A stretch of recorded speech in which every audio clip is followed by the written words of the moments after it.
From New York City, Sir Arthur Conan Doyle's immortal character, the world's most famous detective, Sherlock Holmes, starring John Stanley.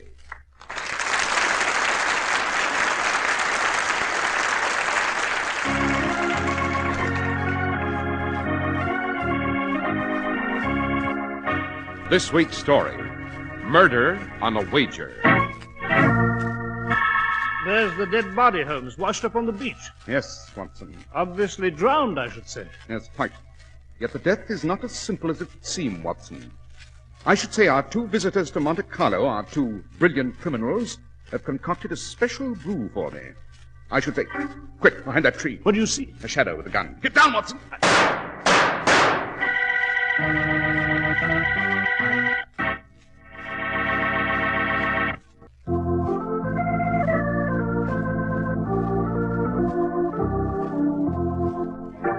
Dr. Watson, you've titled this evening's adventure, Murder on a Wager.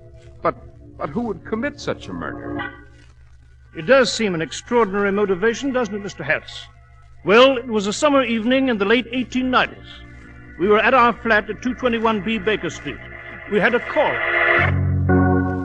You represent the bank at Monte Carlo, Monsieur Guillaume? I do, Monsieur Holmes. Most remarkable spot, Monte Carlo. I'm terribly curious to know what prompts this visit, Mr. Guillaume. I am extending an invitation to you, Dr. Watson, and to Monsieur Holmes to visit Monte Carlo. At our expense, of course, and for whatever fee you wish to name. Surely not to admire the scenic beauties. No, Monsieur Holmes. We anticipate trouble. What sort of trouble do you expect? Are you acquainted with the names of Roger Douglas and Georges Anetrios? Oh, Roger Douglas, renowned gambler, isn't he? Yes, Watson. As for George Anetrios, he's an incredible character. A Greek, Douglas's counterpart in the Near East. Given to wagers of gigantic sums, though not always upon cards or dice or chemin de fer, rather on curious events and feats of daring. We maintain a secret service for the bank, Monsieur Holmes, and they told us that for the very first time these two treacherous gentlemen, Douglas and Anetrios, will meet. And at Monte Carlo. Each, of course, with his entourage of double dealers and professional killers. Exactly. I should enjoy the spectacle. Both gentlemen are experts at every conceivable form of gambling. We wonder, therefore, when the two meet, what game they will play. Might they make a wager of some sort that would endanger the interest of the bank? Might they join forces against us? We fear that the meeting of these two may lead to a disaster. We implore you to join us, Monsieur Holmes. Hardly necessary to implore me, sir. Since this is a meeting of supremely sharp minds, it'll be hard to keep me away. Let us prepare our luggage for a trip to Monte Carlo, Watson.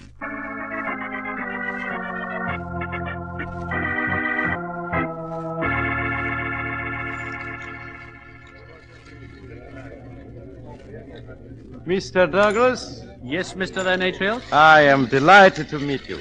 The moment I heard you were coming here to Monte Carlo, I was most anxious to see you. Thank you. You know Miss Deborah Stevens, I believe? I know George very well. We're old friends. We miss you, Deborah. Deborah lived in Athens and Constantinople for some time. She and I were very close. I first met her when she was dancing professionally. We'll all miss her soon. She's to be married. I thought you wouldn't mind my bringing Deborah to this meeting. We required a witness for whatever wager we shall make, or whatever game you choose to play. Oh, I am so pleased you did bring her, Mr. Douglas. Shall we close the door and begin? Most considerate of the management to provide this private room for our game. As you may see, Mr. Anetrios, the management has provided us with equipment to play whatever we choose. Your naivete is charming, Mr. Douglas. Why do you say that? It would be extremely dull for either of us to indulge in a contest of an ordinary sort. We would merely exhaust ourselves, only to end with a negligible gain of a few £1,000 by one or the other. Then what on earth did you expect to play, George? I do not know, Deborah. Perhaps together, Mr. Douglas and I may conceive of a game or wager of truly fabulous stakes, of infinite excitement. I have a suggestion that might intrigue you. Yes? Did you know that at this moment Mr. Sherlock Holmes is on his way here to Monte Carlo? Certainly. Mr. Holmes has a magnificent reputation as a criminologist. Well, Roger, what of it? Mr. Holmes's mission is undoubtedly to prevent either of us from committing a crime. Mr. Anetrios, I will wager whatever sum you wish on the fact that you cannot commit a crime Of whatever nature you specify, and elude Mr. Holmes. In short, that you cannot commit a crime while he is in this city and go scot-free. Wonderful suggestion. I accept. Witness, Deborah? Yes, Roger. To make the wager even more alluring, I shall allow you to name the sum and the crime. £50,000? 100,000. Agreed. And the crime? No pedestrian crime will do. It must be a major crime. Arson on a gigantic scale, embezzlement for an enormous sum, or better yet, murder. Whatever you like. I control a great and efficient organization. I have years of experience in these matters. My performance should be inspired. Sufficiently to baffle Mr. Sherlock Holmes. Yes, Anatios. Murder. Roger, you're going too far. I thought you two would play a very exciting game of cards or wage a battle together against the bank. But murder... For your £100,000, do you have a potential victim? Yes, I believe I do. Have you heard of Leslie Dixon? Dixon. Yes, a magician. I've seen him at cabarets. He is no longer a magician. I discovered he had a more valuable talent for manufacturing. Oh, manufacturing. Yes, he had designs for wheels, bird cages, marked packs of cards, where the results would always be in my favor. I placed him in business. But why do you want Leslie killed, Roger? He wants considerably more money. He's threatened to go to the newspapers. Of course, I can't afford that. Nor could you, Anatios. It would keep the public away from our houses. This Leslie Dixon is a very tempting victim. He's here, now, in Monte Carlo. Leslie Dixon will be dead by midnight of 1 week from tonight, when Sherlock Holmes fails to identify the murderer and returns to London, defeated. I shall meet you on the evening of his departure, in this same room, where you will pay £100,000 to me. Cash, of course. Agreed? Agreed.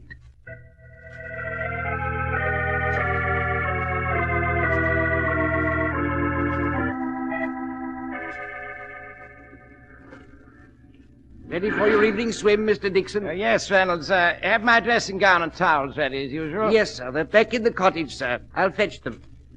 It's lovely tonight here on the beach, isn't it? Yes, Mr. Dixon. I shall return within the customary half hour, sir. Fine, Reynolds. Now for the dip. How is it, sir? Water's wonderful. I'll see you later. I'm swimming out toward the rafts. Very well, sir. I'll be in the cottage.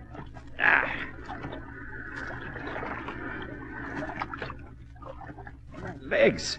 Cramp. My legs. Reynolds! Oh, my head. Dizzy. Dizzy. My legs. I can't swim. Reynolds! Help! Help! Help! Oh.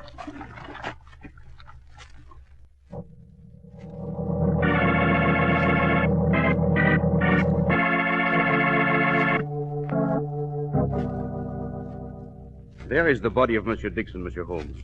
Washed ashore here on the beach just as the police found it. Bewildering, eh, Holmes? They say Dixon was in perfect physical condition. Superb swimmer. The sea was very calm. No signs of violence.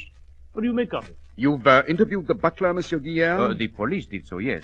He failed to hear anything. If Dixon called for help as he drowned, the butler was out of earshot. He might simply have developed a sudden cramp. Eh, Holmes? Rather doubtful, Watson. A thoroughly experienced swimmer would not enter the water immediately after having eaten anything that might cause a cramp. Especially Monsieur Dixon. He was most careful about food. A gourmet. I see. No, Watson, I'd say this is directly concerned with a visit to Monte Carlo of Messrs. Douglas and Anatios. It would appear that the two geniuses of crime have concocted a special brew for me. I'd say...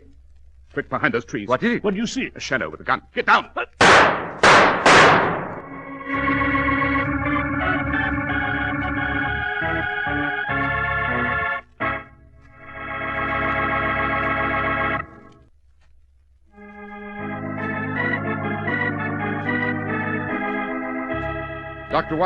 Dr. Watson, shall we return to the murder committed on a wager? Yes, Mr. Harris, and to Monte Carlo, where on the beach in the moonlight we stood beside the dead body of Leslie Dixon. As Holmes bent over to examine the body, shots rang out from behind a tree. We fell flat upon our faces in the sand. When the firing ceased, I ran toward the trees from where the bullets had come. And as I returned... See anyone, Watson? Oh, Holmes. They've escaped. Just vanished into the darkness. It is Demetrius and Douglas. They are after you, Monsieur Holmes. They are afraid you will solve the murder. Yes, their fears are well grounded. I suggest the body be removed. I shall be interested in the results of an autopsy. Autopsy? Yes. But it is obvious that Dixon died of drowning. Nevertheless, I urge an autopsy. I have good reason. I shall so instruct the police. They are most cooperative with requests made by the bank. Good. And as for me, I shall discuss this case with someone well qualified in these matters. Mr. Demetrius. But he has just attempted to kill you. Now you would walk into his hands. Physical defeat has never frightened me, sir. It's the danger of mental defeat that lures me to whatever Demetrius has planned. Coming, Watson?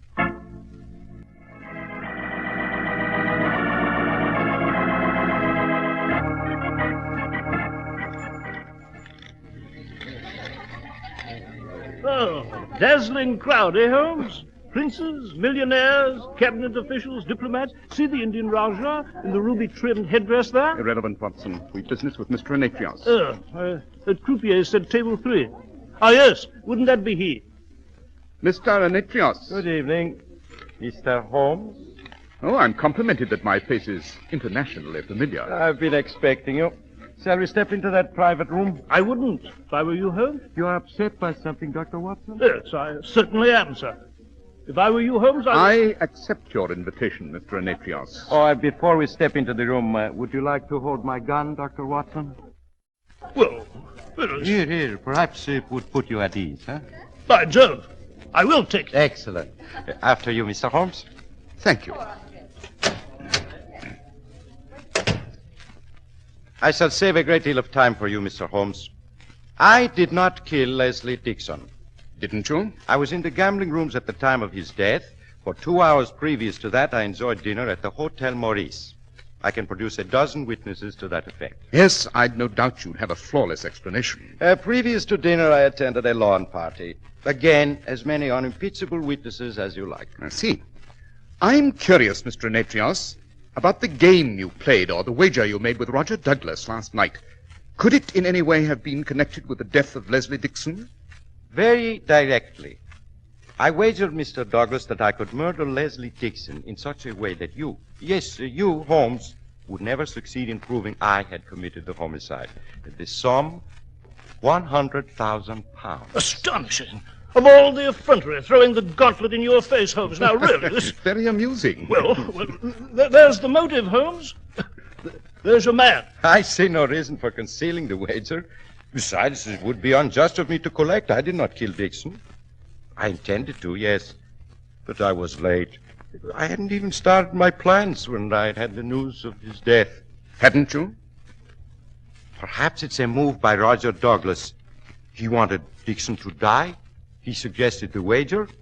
He might eliminate me that way as a competitor. His own men execute the crime in their own manner, being sure it's done properly. The guilt would seem to be mine. Oh, Mr. Douglas. You know Mr. Holmes, Dr. John Watson. How do you do? We were discussing the late Mr. Dixon. Really? I was at the theater when he died. Can you prove that, sir? Of course, Dr. Watson. I can prove my whereabouts throughout the entire evening. I told Mr. Holmes about our wager. You did? Why shouldn't I? Aren't you writing an invitation to the gallows for yourself? Not at all. Mr. Holmes must produce concrete evidence before I lose. Evidently, he's finding it impossible. Oh, quite the contrary. We're leaving, Watson. May I offer my carriage, Mr. Holmes? Thank you, no. I don't believe it's much of a walk to the morgue. The morgue, Holmes? Yes, Watson. If you'll excuse us, gentlemen, I must visit the morgue. The dead, you see, are often more articulate than the living.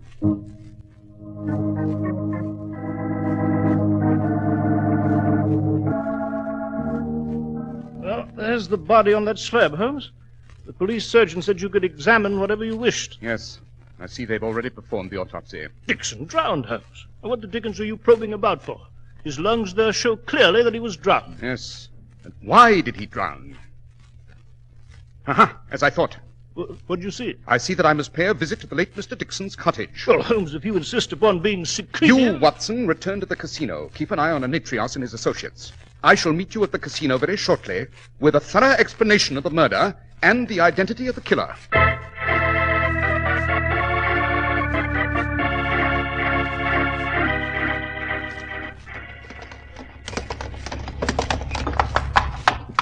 Thank you, driver. That was indeed fast enough. Well, Holmes, I've been waiting for you here on the steps of the casino for 2 hours. Did you go to Dixon's cottage, speak to the butler? What have you found? Where are Demetrius and Douglas and their crew? Well, they're having cigars and brandy on the terrace. This way, Holmes. It's the terrace on the cliff, overlooking the sea. Hurry, Watson, we must find them. I have the evidence. You have? Yes. Where is it? Here, in my hand. In your hand? What is it? This small bottle of salad oil.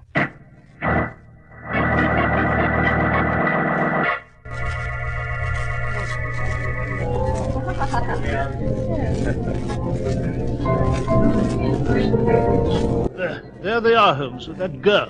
The table by the railing there. Oh, yes, I see them.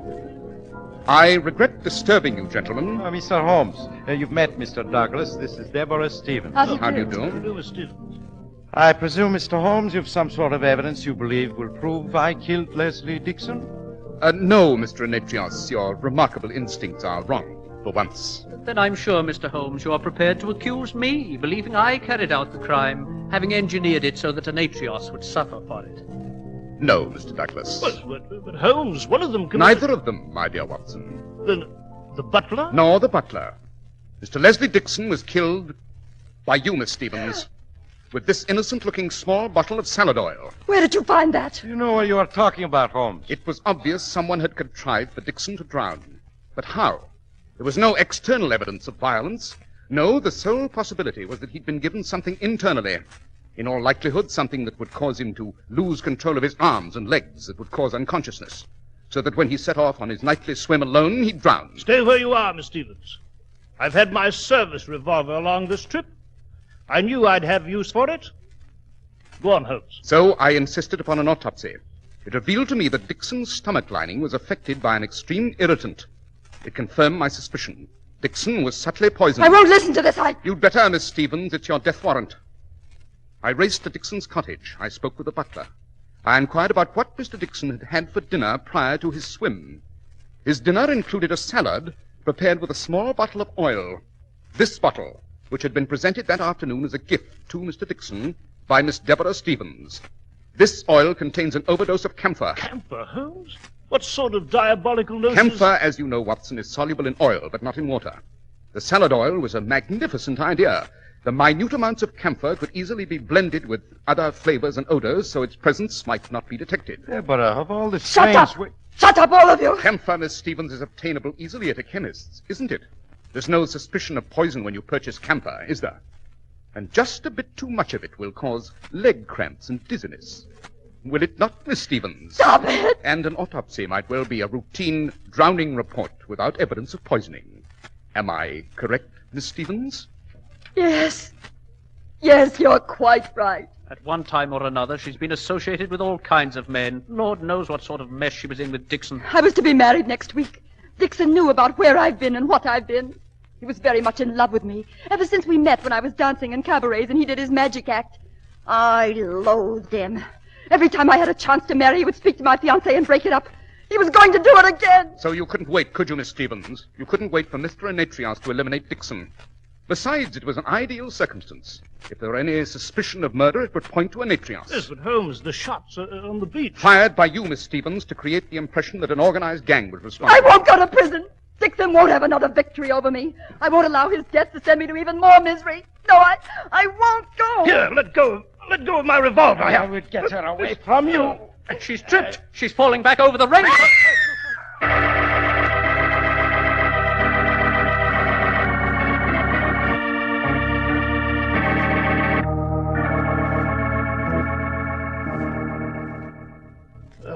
Fisherman down below said Miss Stevens' body struck the rocks, floated out to sea her. Yes, a more satisfactory finish for her, Watson, I dare say, avoiding the long, painful trial and inevitable execution.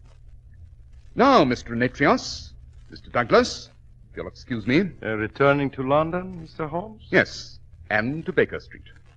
But before I go, gentlemen, I propose a toast. A toast, sir? Yes. To George Demetrius and Roger Douglas, two surprisingly pleasant scoundrels. To our next meeting. To your next fantastic wager.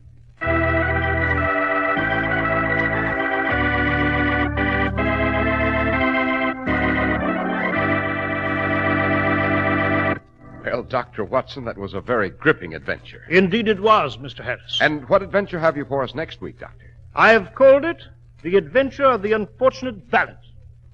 It concerns a medical diagnosis, a restless corpse, and a domestic quarrel.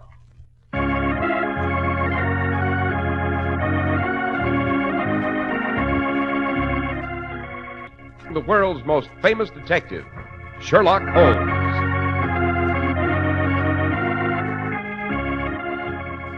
Our stories are based upon the character Sherlock Holmes, created by Sir Arthur Conan Doyle, and the program is produced and directed by Basil Rathbone. Sherlock Holmes is played by John Stanley, Dr. Watson by George Spelvin. This week's story was written by Howard Merrill, with special music by Albert Berman.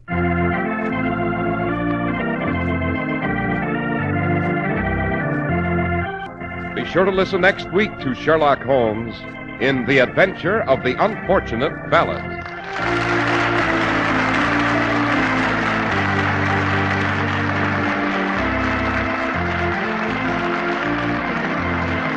This is Cy Harris speaking. This is the Mutual Broadcasting System.